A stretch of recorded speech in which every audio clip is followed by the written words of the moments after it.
Have you ever wondered what ancient Egypt looked like? Sure, we've all seen bits and pieces in a museum, but what does it look like if we put it all together? Let's build our own story in that world. So you wake up and it's hot. Like, really, really hot. The old kingdom of Egypt started developing around the Nile and its delta. You had the Black Lands, fertile soil around the Nile where farmers could grow crops and make settlements, and the Red Lands, the desert, as far and wide as the eyes could see. You get out of bed and go put some clothes on. Most clothes were linen and left undyed, so congrats, you're totally following modern minimalist trends. The Nile bank had an abundance of flax flowers for linen production, so you can imagine the beautiful purple fields which made your look possible. The quality of the linen depended a lot on social status. Picture a delicate material, soft and breezy for higher ranking individuals. You could actually see through it if it was made with thinner fibers. Whoops. Though still very appropriate for the hot climate, commoners had a coarser linen, more opaque, with a bit of a rougher texture. Whichever your possibilities, it's a white only attire sort of place. Before you open your wardrobe, keep in mind that ancient Egyptians went for straight edges as an aesthetic. Are you a guy? Well, you're most probably going to grab a shanty, a kilt-like skirt, above knee length, belted at the waist. It sounds fancy, but really, it isn't. In front of you, you're seeing a rectangular piece of linen.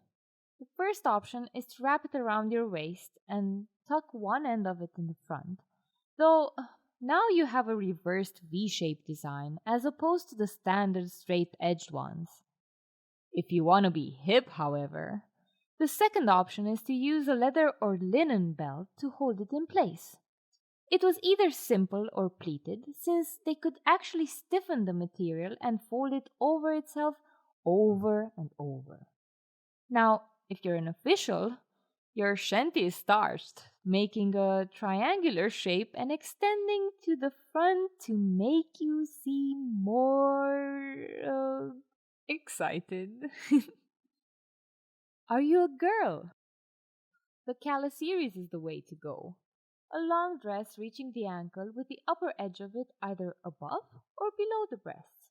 It was held up by two shoulder straps with shawls, capes, robes over it. Or, if you're feeling extra fancy today, you could get a beaded network dress. While it is assumed that women's garb was more conventional, these dresses seem rather revealing. It has several hundreds to thousands of differently shaped faience beads sewn in different types of patterns from nets to rows of same shaped beads to triangles.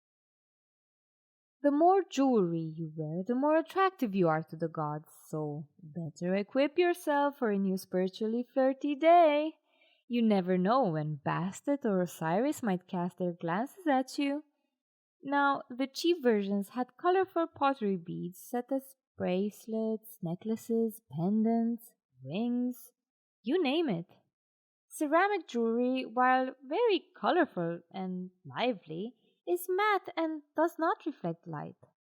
How could you grab attention though? Well, gold was where status showed, and silver was so rare that only royalty and high officials might have owned some. Semi precious stones of the more common order were amethyst, carnelian, and jasper, while some turquoise could also be found. A representative accessory was the usek collar, a broad neck piece with molded tubular or teardrop shaped beads which connected with clasps of gold. Remember the faience beads in the beadnet dress? That was the sort of material used in the usek collar as well. If you're not a slave, congrats, you're bald. Wait, what? Consider the heat and the chance to get lice, and it all makes sense. A bald head was a signal of social status, and next to your jewelry cabinet, Depending on your wealth, you also have some wigs. Made from a combination of human, animal hair, and palm fibers, they were shoulder length or below, with straight edges. Women's wigs are filled with gold or ivory embellishments, hair rings and braids, while men's are simpler.